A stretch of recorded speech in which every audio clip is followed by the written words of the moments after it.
Chapter 12. The French Reformation. The Protest of Spires and the Confession at Augsburg, which marked the triumph of the Reformation in Germany, were followed by years of conflict and darkness. Weakened by divisions among its supporters and assailed by powerful foes, Protestantism seemed destined to be utterly destroyed. Thousands sealed their testimony with their blood. Civil war broke out. The Protestant cause was betrayed by one of its leading adherents. The noblest of the Reformed princes fell into the hands of the emperor and were dragged as captives from town to town. But in the moment of his apparent triumph, the emperor was smitten with defeat. He saw the prey wrested from his grasp, and he was forced at last to grant toleration to the doctrines which it had been the ambition of his life to destroy. He had staked his kingdom, his treasures, and life itself upon the crushing out of the heresy. Now he saw his armies wasted by battle, his treasuries drained, his many kingdoms threatened by revolt, while everywhere the faith which he had vainly endeavored to suppress was extending. Charles V had been battling against omnipotent power. God had said, "Let there be light," but the emperor had sought to keep the darkness unbroken. His purposes had failed, and in premature old age, worn out with the long struggle, he abdicated the throne and buried himself in a cloister. In Switzerland, as in Germany, there came dark days for the Reformation. While many cantons accepted the Reformed faith, others clung with blind persistence to the creed of Rome. Their persecution of those who desired to receive the truth finally gave rise to civil war. Zwingli, and many who had united with him in reform, fell on the bloody field of Cappel. Oecolampadius, overcome by these terrible disasters, soon after died. Rome was triumphant, and in many places seemed about to recover all that she had lost. But he whose counsels are from everlasting had not forsaken his cause or his people. His hand would bring deliverance for them. In other lands he had raised up laborers to carry forward the reform. In France, before the name of Luther had been heard as a reformer, the day had already begun to break. One of the first to catch the light was the aged Lefebvre, a man of extensive learning, a professor in the University of Paris, and a sincere and zealous papist. In his researches into ancient literature, his attention was directed to the Bible, and he introduced its study among his students. Lefebvre was an enthusiastic adorer of the saints, and he had undertaken to prepare a history of the saints and martyrs as given in the legends of the Church. This was a work which involved great labor, but he had already made considerable progress in it, when, thinking that he might obtain useful assistance from the Bible, he began its study with this object. Here indeed he found saints brought to view, but not such as figured in the Roman calendar. A flood of divine light broke in upon his mind. In amazement and disgust, he turned away from his self-appointed task and devoted himself to the Word of God. The precious truths which he there discovered he soon began to teach. In 1512, before either Luther or Zwingli had begun the work of reform, Lefebvre wrote, "It is God who gives us by faith that righteousness which by grace alone justifies to eternal life." From Wiley, Book 13, Chapter 1. Dwelling upon the mysteries of redemption, he exclaimed, "Oh, the unspeakable greatness of that exchange! The sinless one is condemned, and he who is guilty goes free. The blessing bears the curse, and the cursed is brought into blessing. The life dies, and the dead live. The glory is whelmed in darkness, and he who knew nothing but confusion of face is clothed with glory." From Daubigny, London edition, Book 12, Chapter 2. And while teaching that the glory of salvation belongs solely to God, he also declared that the duty of obedience belongs to man. "If thou art a member of Christ's church," he said, "thou art a member of his body. If thou art of his body, then thou art full of the divine nature. Oh, if men could but enter into the understanding of this privilege, how purely, chastely, and holily would they live, and how contemptible, when compared with the glory within them, that glory which the eye of flesh cannot see, would they deem all the glory of this world. From Daubigny's London edition, Book 12, Chapter 2. There were some among Lefebvre's students who listened eagerly to his words, and who, long after the teacher's voice should be silenced, were to continue to declare the truth. Such was William Farel. The son of pious parents, and educated to accept with implicit faith the teachings of the Church, he might with the Apostle Paul have declared concerning himself, "After the most straitest sect of our religion, I lived a Pharisee." Acts 26:5. A devoted Romanist, he burned with zeal to destroy all who should dare to oppose the Church. "I would gnash my teeth like a furious wolf," he afterward said, referring to this period of his life, "when I heard anyone speaking against the Pope." From Wiley, Book 13, Chapter 2. He had been untiring in his adoration of the saints, in company with Lefebvre, making the round of the churches of Paris, worshipping at the altars, and adorning with gifts the holy shrines. But these observances could not bring peace of soul. Conviction of sin fastened upon him, which all the acts of penance that he practiced failed to banish. As to a voice from heaven he listened to the Reformer's words, "Salvation is of grace. The innocent one is condemned, and the criminal is acquitted. It is the cross of Christ alone that openeth the gates of heaven, and shutteth the gates of hell." From Wiley's Book 13, Chapter 2. Farel joyfully accepted the truth. By a conversion like that of Paul, he turned from the bondage of tradition to the liberty of the sons of God. Instead of the murderous heart of a ravening wolf, he came back, he says, quietly, like a meek and harmless lamb, having his heart entirely withdrawn from the Pope and given to Jesus Christ. From Daubigny's Book 12, Chapter 3. The gospel widely received. While Lefebvre continued to spread the light among his students, Farel, as zealous in the cause of Christ as he had been in that of the Pope, went forth to declare the truth in public. A dignitary of the Church, the Bishop of Meaux, soon after united with them. Other teachers who ranked high for their ability and learning joined in proclaiming the gospel, and it won adherents among all classes, from the homes of artisans and peasants to the palace of the king. The sister of Francis, then the reigning monarch, accepted the Reformed faith. The king himself and the Queen Mother appeared for a time to regard it with favor, and with high hopes the Reformers looked forward to the time when France should be won to the gospel. But their hopes were not to be realized. Trial and persecution awaited the disciples of Christ. This, however, was mercifully veiled from their eyes. A time of peace intervened that they might gain strength to meet the tempest, and the Reformation made rapid progress. The Bishop of Meaux labored zealously in his own diocese to instruct both the clergy and the people. Ignorant and immoral priests were removed, and, so far as possible, replaced by men of learning and piety. The bishop greatly desired that his people might have access to the Word of God for themselves, and this was soon accomplished. Lefebvre undertook the translation of the New Testament, and at the very time when Luther's German Bible was issuing from the press in Wittenberg, the French New Testament was published at Meaux. The bishop spared no labor or expense to circulate it in his parishes, and soon the peasants of Meaux were in possession of the Holy Scriptures. As travelers perishing from thirst welcome with joy a living water spring, so did these souls receive the message of heaven. The laborers in the field, the artisans in the workshop, cheered their daily toil by talking of the precious truths of the Bible. At evening, instead of resorting to the wine shops, they assembled in one another's homes to read God's Word and join in prayer and praise. A great change was soon manifest in these communities. Though belonging to the humblest class, an unlearned and hard-working peasantry, the reforming, uplifting power of divine grace was seen in their lives.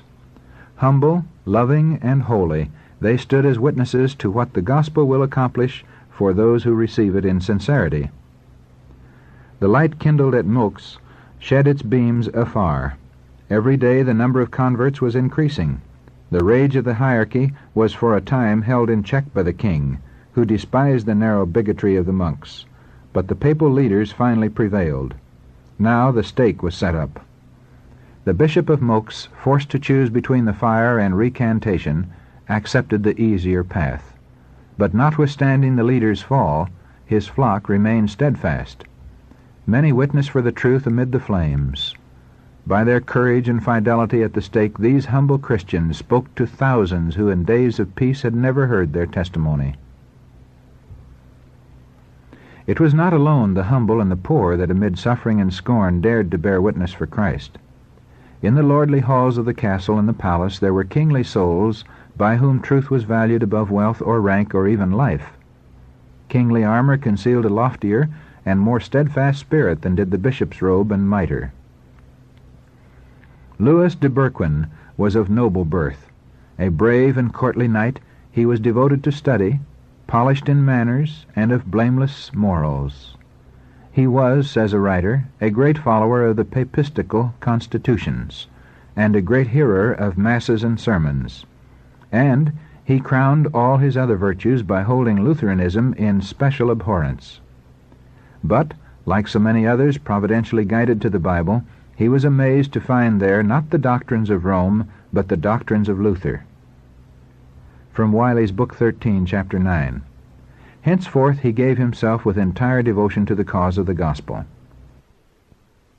The most learned of the nobles of France, his genius and eloquence, his indomitable courage and heroic zeal, and his influence at court, for he was a favorite with the king, caused him to be regarded by many as one destined to be the reformer of his country.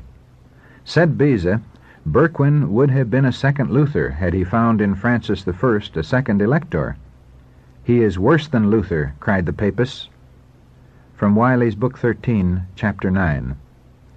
More dreaded he was indeed by the Romanists of France.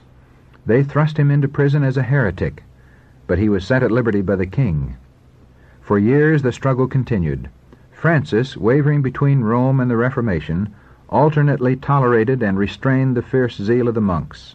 Berquin was 3 times imprisoned by the papal authorities, only to be released by the monarch, who, in admiration of his genius and his nobility of character, refused to sacrifice him to the malice of the hierarchy. Berquin was repeatedly warned of the danger that threatened him in France, and urged to follow the steps of those who had found safety in voluntary exile. The timid and time-serving Erasmus, who with all the splendor of his scholarship failed of that moral greatness which holds life and honor subservient to truth, wrote to Berquin, "Ask to be sent as ambassador to some foreign country. Go and travel in Germany. You know Bede, and such as he is a 1,000-headed monster darting venom on every side. Your enemies are named Legion. Were your cause better than that of Jesus Christ, they will not let you go till they have miserably destroyed you. Do not trust too much to the king's protection. At all events, do not compromise me with the faculty of theology." From Wiley's Book 13, Chapter 9. Dangers thicken, but as dangers thickened, Berquin's zeal only waxed the stronger. So far from adopting the politic and self-serving counsel of Erasmus, he determined upon still bolder measures. He would not only stand in defense of the truth, but he would attack error. The charge of heresy which the Romanists were seeking to fasten upon him, he would rivet upon them. The most active and bitter of his opponents were the learned doctors and monks of the theological department in the great University of Paris, one of the highest ecclesiastical authorities both in the city and the nation. From the writings of these doctors, Berquin drew 12 propositions which he publicly declared to be opposed to the Bible and heretical, and he appealed to the king to act as judge in the controversy. The monarch, not loath to bring into contrast the power and acuteness of the opposing champions, and glad of an opportunity of humbling the pride of these haughty monks, bade the Romanists defend their cause by the Bible. This weapon, they well knew, would avail them little. Imprisonment, torture, and the stake were arms which they better understood how to wield. Now the tables were turned, and they saw themselves about to fall into the pit into which they had hoped to plunge Berquin. In amazement, they looked about them for some way of escape. Just at that time, an image of the Virgin at the corner of one of the streets was mutilated. There was great excitement in the city. Crowds of people flocked to the place with expressions of mourning and indignation. The king also was deeply moved. Here was an advantage which the monks could turn to good account, and they were quick to improve it. "These are the fruits of the doctrines of Berquin," they cried. All is about to be overthrown. Religion, the laws, the throne itself, by this Lutheran conspiracy. From Wiley's Book 13, Chapter 9. Again, Berquin was apprehended. The king withdrew from Paris, and the monks were thus left free to work their will. The reformer was tried and condemned to die, and lest Francis should even yet interpose to save him, the sentence was executed on the very day it was pronounced. At noon, Berquin was conducted to the place of death.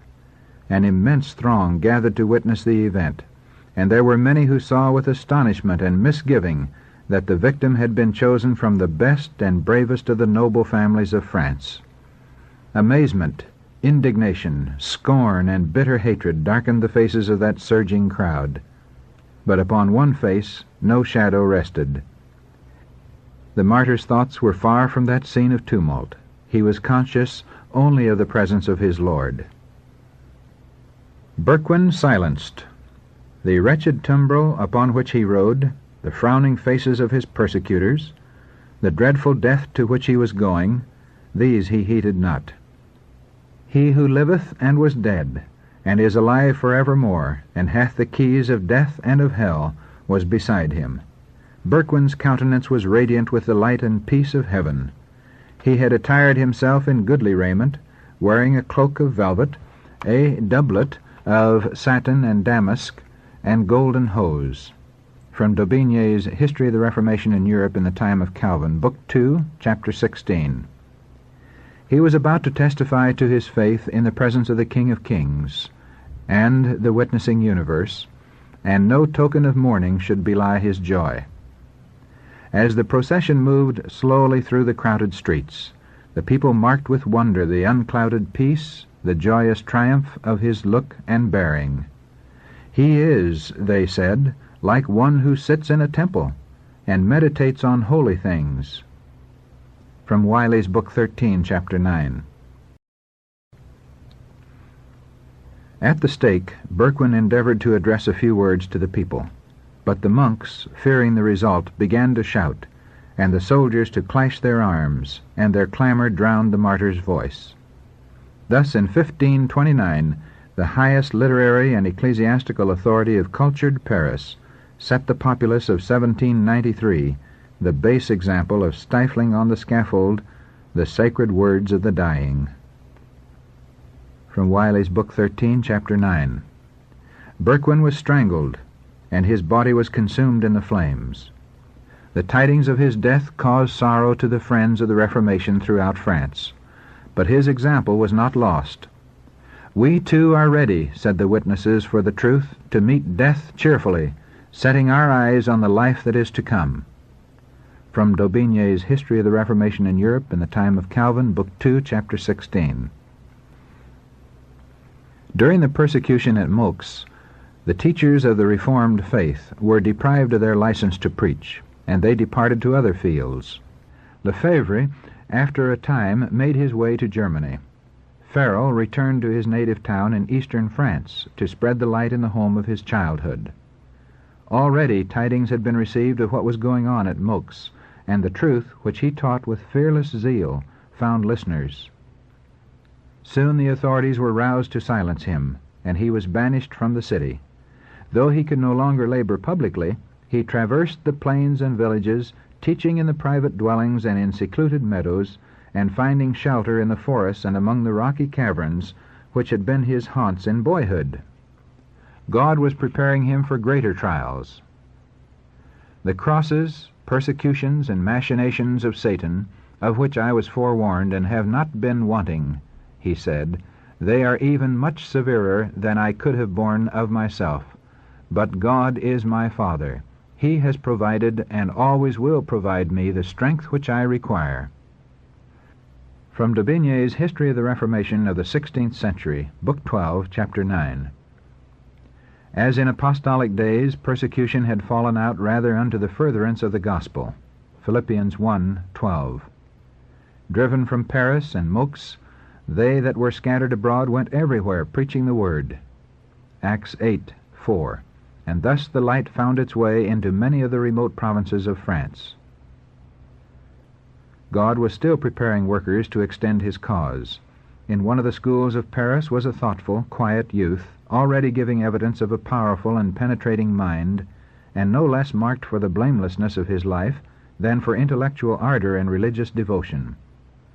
His genius and application soon made him the pride of the college, and it was confidently anticipated that John Calvin would become one of the ablest and most honored defenders of the Church. But a ray of divine light penetrated even within the walls of scholasticism and superstition by which Calvin was enclosed. He heard of the new doctrines with a shudder, not doubting that the heretics deserved the fire to which they were given. Yet all unwittingly he was brought face to face with the heresy and forced to test the power of Romish theology to combat the Protestant teaching. A cousin of Calvin's, who had joined the Reformers, was in Paris. The two kinsmen often met and discussed together the matters that were disturbing Christendom. "There are but two religions in the world," said Olivetan, the Protestant. "The one class of religions are those which men have invented, in all of which man saves himself by ceremonies and good works. The other is that one religion which is revealed in the Bible, and which teaches man to look for salvation solely from the free grace of God." "I will have none of your new doctrines," exclaimed Calvin. "Think you that I have lived in error all my days?" From Wiley's Book 13, Chapter 7.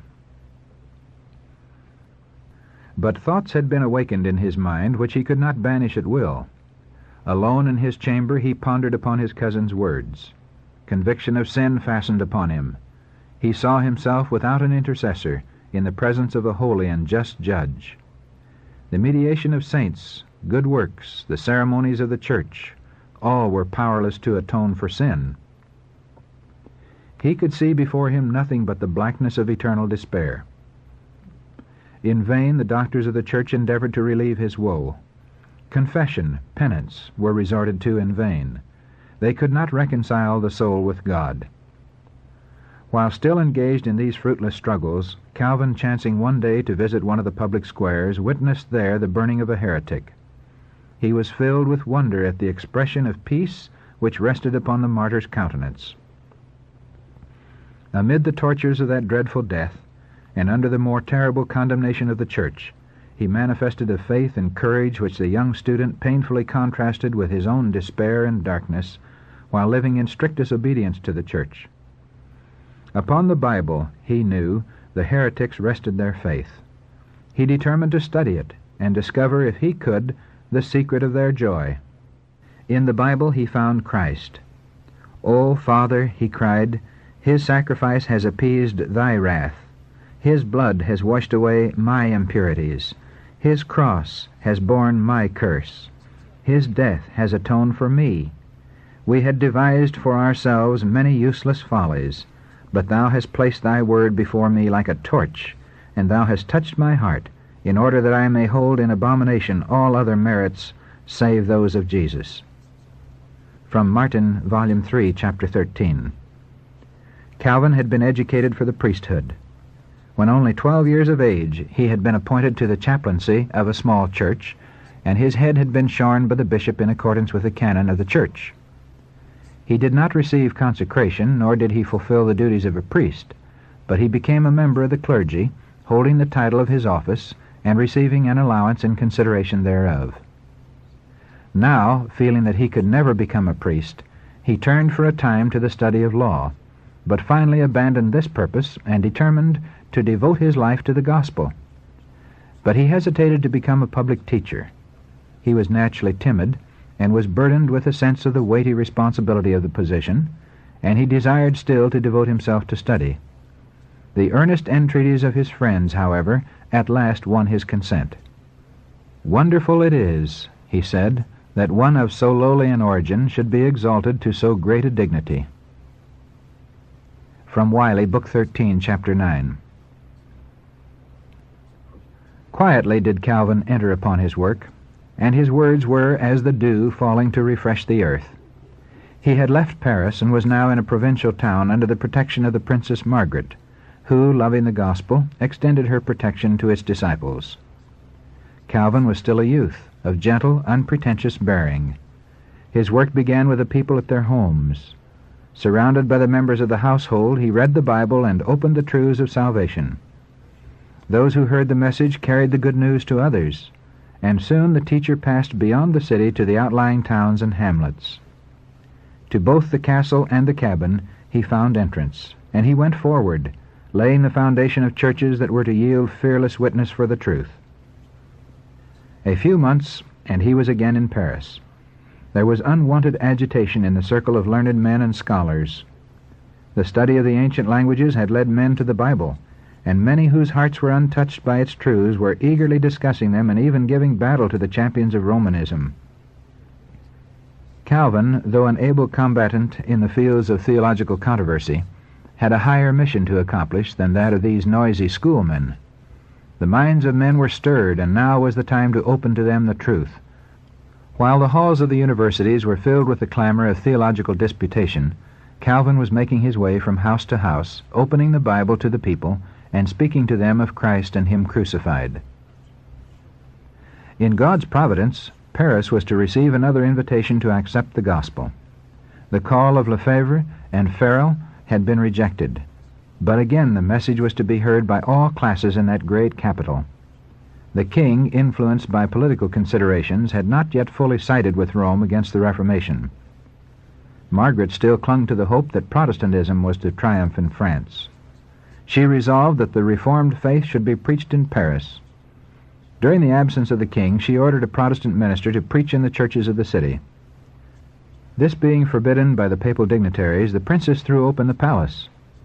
An apartment was fitted up as a chapel, and it was announced that every day, at a specified hour, a sermon would be preached, and the people of every rank and station were invited to attend. Crowds flocked to the service. Not only the chapel, but the antechambers and halls were thronged. Thousands every day assembled, nobles, statesmen, lawyers, merchants, and artisans. The king, instead of forbidding the assemblies, ordered that 2 of the churches of Paris should be opened. Never before had the city been so moved by the word of God.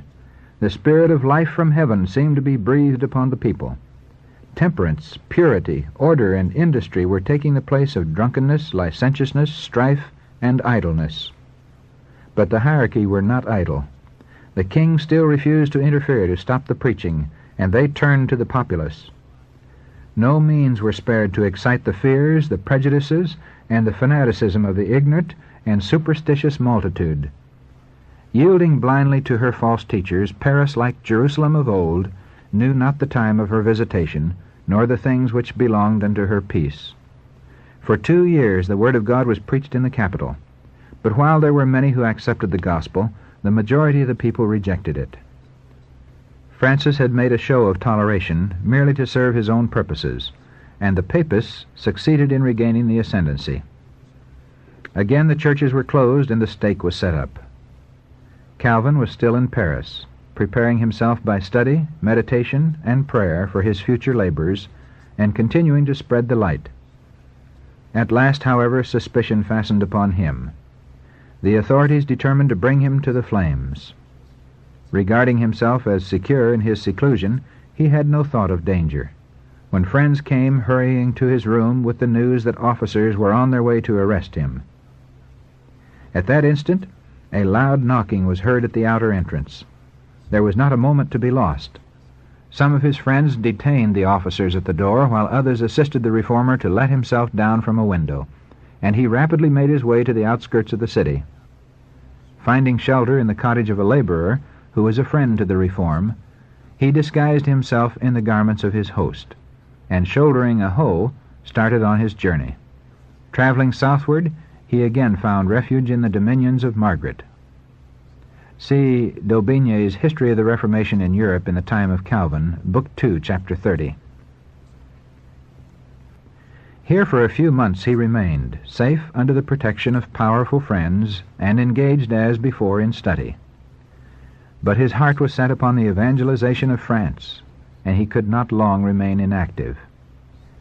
As soon as the storm had somewhat abated, he sought a new field of labor in Poitiers, where was a university, and where already the new opinions had found favor. Persons of all classes gladly listened to the gospel. There was no public preaching, but in the home of the chief magistrate, in his own lodgings, and sometimes in a public garden, Calvin opened the words of eternal life to those who desired to listen. After a time, as the number of hearers increased, it was thought safer to assemble outside the city. A cave in the side of a deep and narrow gorge, where trees and overhanging rocks made the seclusion still more complete, was chosen as the place of meeting. Little companies, leaving the city by different routes, found their way hither. In this retired spot the Bible was read and explained. Here the Lord's Supper was celebrated for the first time by the Protestants of France. From this little church several faithful evangelists were sent out. Once more Calvin returned to Paris. He could not even yet relinquish the hope that France as a nation would accept the Reformation.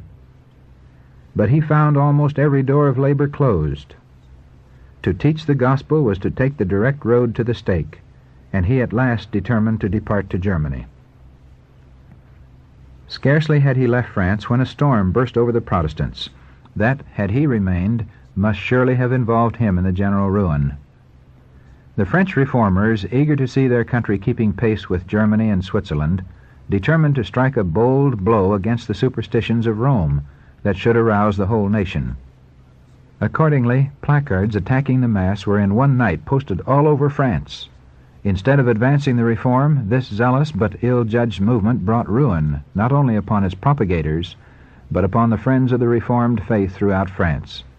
It gave the Romanists what they had long desired, a pretext for demanding the utter destruction of the heretics as agitators dangerous to the stability of the throne and the peace of the nation. By some secret hand, whether of indiscreet friend or wily foe was never known, one of the placards was attached to the door of the king's private chamber. The monarch was filled with horror.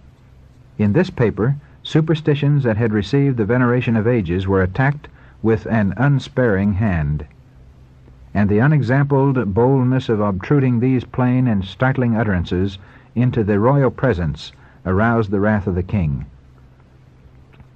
In his amazement he stood for a little time trembling and speechless. Then his rage found utterance in the terrible words, "Let all be seized without distinction who are suspected of Lutheracy. I will exterminate them all." See D'Aubigné's History of the Reformation in Europe in the Time of Calvin, Book 4, Chapter 10. The die was cast. The king had determined to throw himself fully on the side of Rome. A reign of terror. Measures were at once taken for the arrest of every Lutheran in Paris. A poor artisan, an adherent of the Reformed faith, who had been accustomed to summon the believers to their secret assemblies, was seized and, with the threat of instant death at the stake, was commanded to conduct the papal emissary to the home of every Protestant in the city. He shrank in horror from the base proposal, but at last fear of the flames prevailed, and he consented to become the betrayer of his brethren.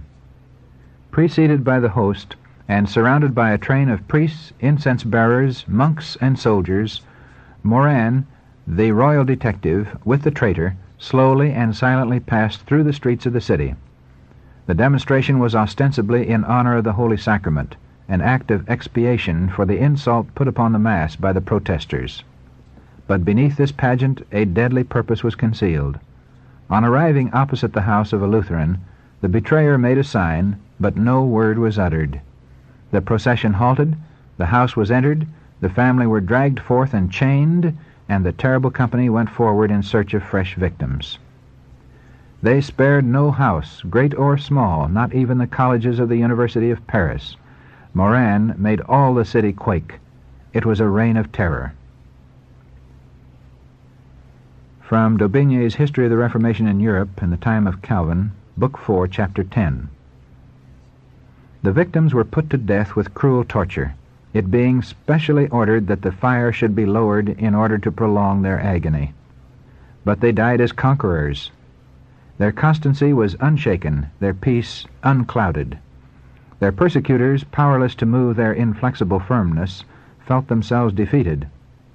The scaffolds were distributed over all the quarters of Paris, and the burnings followed on successive days, the design being to spread the terror of heresy by spreading the executions. The advantage, however, in the end remained with the gospel. All Paris was enabled to see what kind of men the new opinions could produce.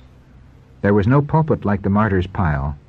The serene joy that lighted up the faces of these men as they passed along to the place of execution, their heroism as they stood amid the bitter flames, their meek forgiveness of injuries, transformed, in instances not a few, anger into pity, and hate into love, and pleaded with resistless eloquence in behalf of the gospel.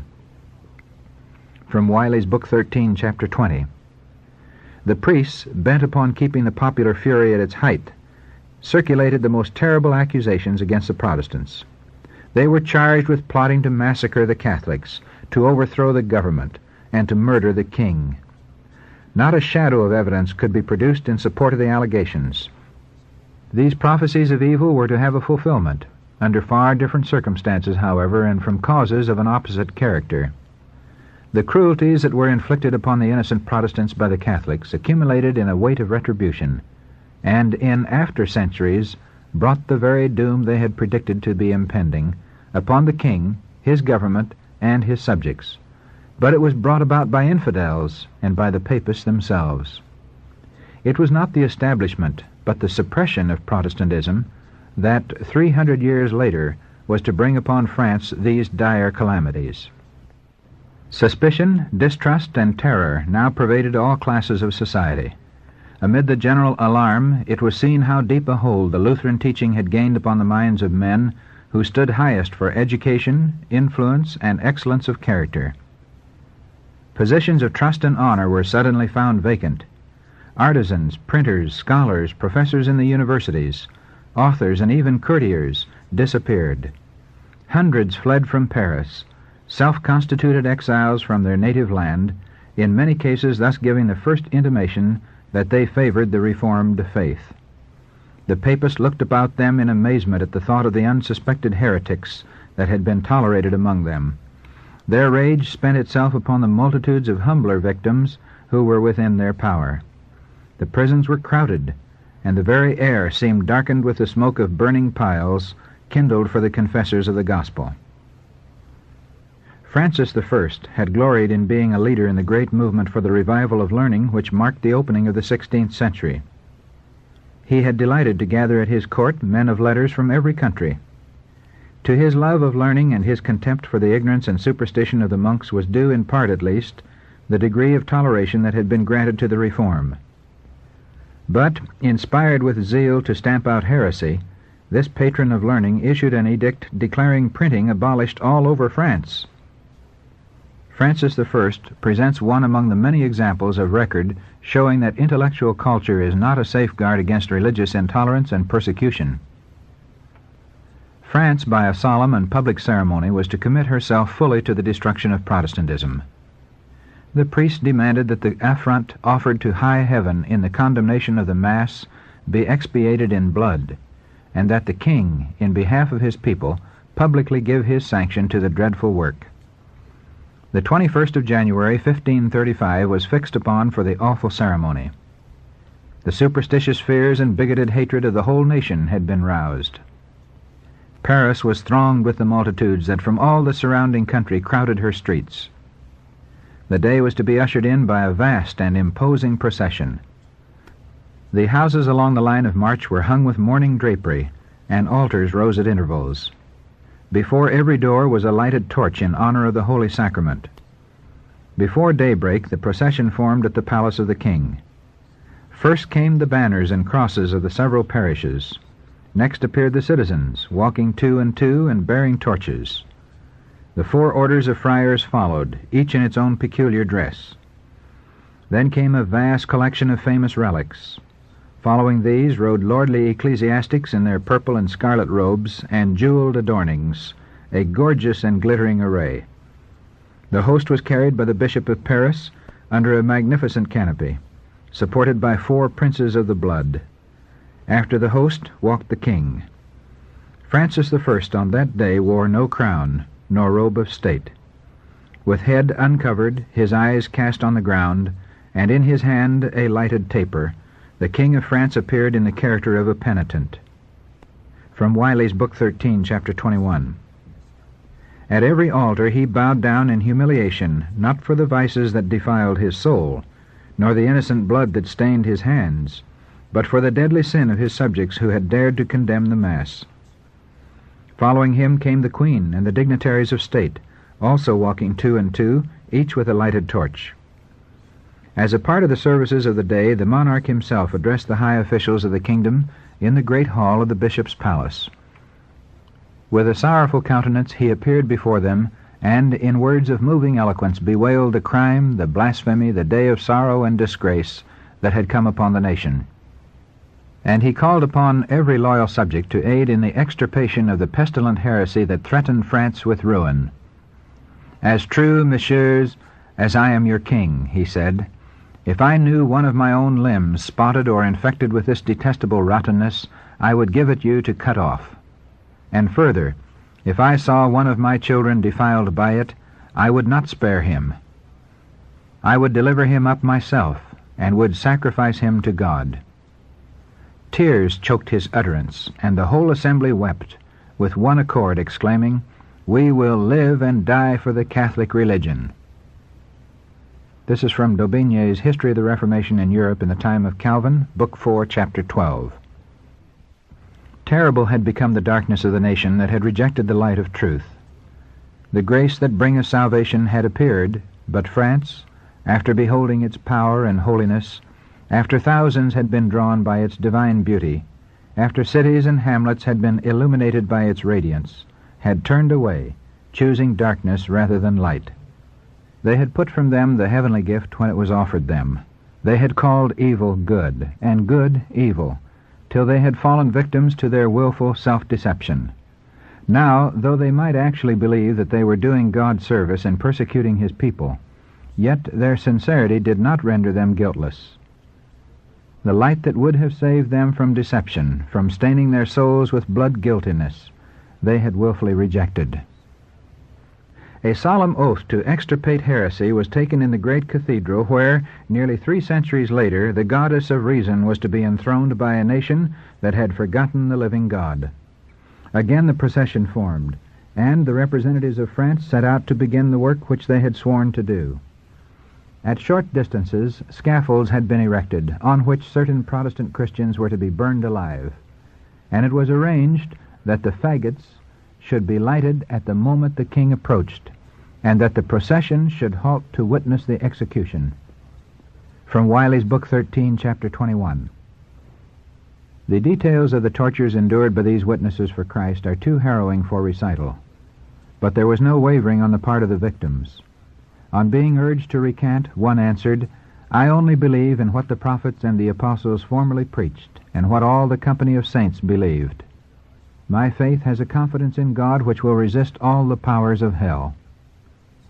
From Daubigny's History of the Reformation in Europe in the Time of Calvin, Book 4, Chapter 12. Again and again the procession halted at the places of torture. Upon reaching their starting point at the royal palace, the crowd dispersed, and the king and the prelates withdrew, well satisfied with the day's proceedings and congratulating themselves that the work now begun would be continued to the complete destruction of heresy. The gospel of peace which France had rejected was to be only too surely rooted out, and terrible would be the results. On the 21st of January, 1793, 258 years from the very day that fully committed France to the persecution of the Reformers, another procession, with a far different purpose, passed through the streets of Paris. Again the king was the chief figure. Again there were tumult and shouting. Again there was heard the cry for more victims. Again there were black scaffolds, and again the scenes of the day were closed by horrid executions. Louis XVI, struggling hand to hand with his jailers and executioners, was dragged forward to the block, and there held down by main force till the axe had fallen, and his dissevered head rolled on the scaffold. From Wiley, Book 13, Chapter 21. Nor was the king the only victim. Near the same spot, 2,800 human beings perished by the guillotine during the bloody days of the Reign of Terror. The Reformation had presented to the world an open Bible, unsealing the precepts of the law of God and urging its claims upon the consciences of the people. Infinite love had unfolded to men the statutes and principles of heaven. God had said, "Keep therefore and do them, for this is your wisdom and your understanding in the sight of the nations, which shall hear all these statutes, and say, Surely this great nation is a wise and understanding people." Deuteronomy 4:6. When France rejected the gift of heaven, she sowed the seeds of anarchy and ruin, and the inevitable outworking of cause and effect resulted in the Revolution and the Reign of Terror. Long before the persecution excited by the placards, the bold and ardent Farel had been forced to flee from the land of his birth. He repaired to Switzerland, and by his labors, seconding the work of Zwingli, he helped to turn the scale in favor of the Reformation. His later years were to be spent here, yet he continued to exert a decided influence upon the reform in France. During the first years of his exile, his efforts were especially directed to spreading the gospel in his native country. He spent considerable time in preaching among his countrymen near the frontier, where with tireless vigilance he watched the conflict and aided by his words of encouragement and counsel. With the assistance of other exiles, the writings of the German reformers were translated into the French language, and together with the French Bible were printed in large quantities. By colporteurs, these works were sold extensively in France. They were furnished to the colporteurs at a low price, and thus the profits of the work enabled them to continue it. Farel entered upon his work in Switzerland in the humble guise of a schoolmaster. Repairing to a secluded parish, he devoted himself to the instruction of children. Besides the usual branches of learning, he cautiously introduced the truths of the Bible, hoping through the children to reach their parents. There were some who believed, but the priests came forward to stop the work, and superstitious country people were roused to oppose it. "That cannot be the gospel of Christ," urged the priests, "seeing the preaching of it does not bring peace but war." From Wiley's Book 14, Chapter 3. Like the first disciples, when persecuted in one city, he fled to another. From village to village, from city to city he went, traveling on foot, enduring hunger, cold, and weariness, and everywhere in peril of his life. He preached in the marketplaces, in the churches, sometimes in the pulpits of the cathedrals. Sometimes he found the church empty of hearers. At times his preaching was interrupted by shouts and jeers. Again he was pulled violently out of the pulpit. More than once he was set upon by the rabble and beaten almost to death. Yet he pressed forward. Though often repulsed, with unwearying persistence he returned to the attack, and one after another he saw towns and cities which had been strongholds of popery opening their gates to the gospel. The little parish where he had first labored soon accepted the Reformed faith.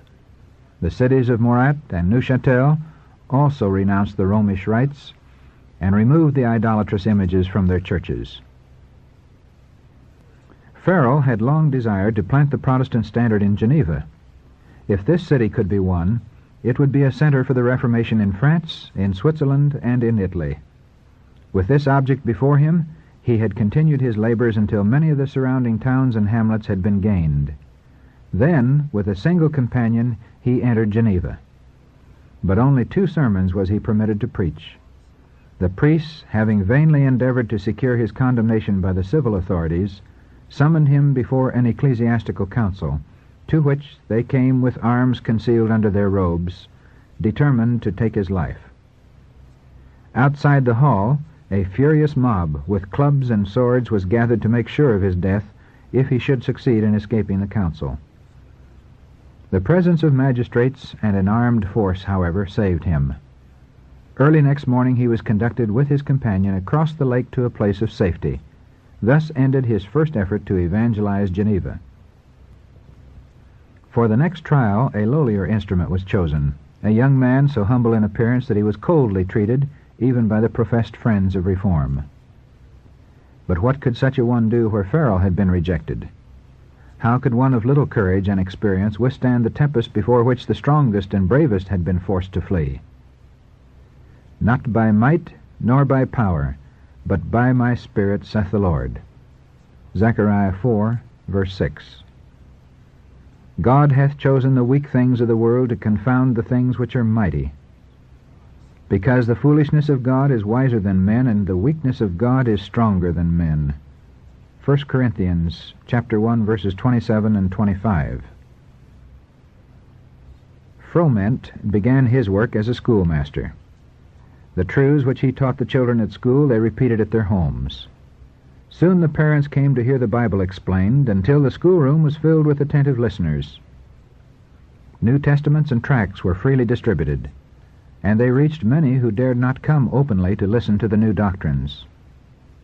After a time, this laborer also was forced to flee, but the truths he taught had taken hold upon the minds of the people.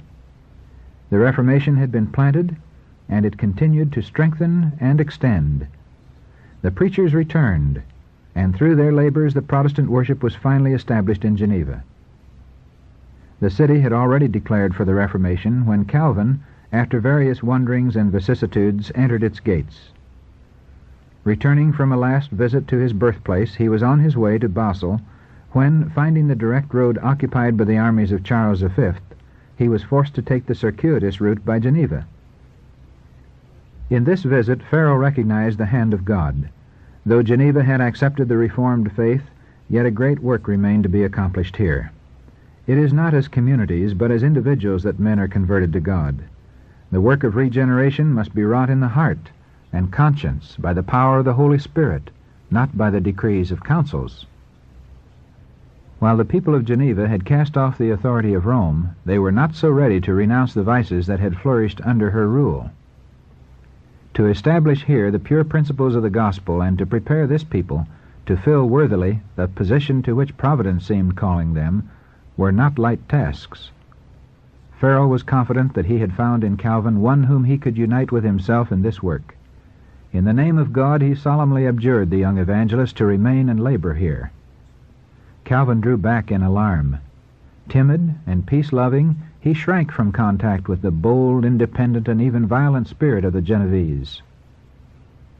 The feebleness of his health, together with his studious habits, led him to seek retirement. Believing that by his pen he could best serve the cause of reform, he desired to find a quiet retreat for study, and there, through the press, instruct and build up the churches. But Farel's solemn admonition came to him as a call from heaven, and he dared not refuse. It seemed to him, he said, that the hand of God was stretched down from heaven, that it lay hold of him, and fixed him irrevocably to the place he was so impatient to leave. From Daubigny's History of the Reformation in Europe in the Time of Calvin, Book 9, Chapter 17. Menaced by formidable foes. At this time great perils surrounded the Protestant cause. The anathemas of the Pope thundered against Geneva, and mighty nations threatened it with destruction. How was this little city to resist the powerful hierarchy that had so often forced kings and emperors to submission? How could it stand against the armies of the world's great conquerors?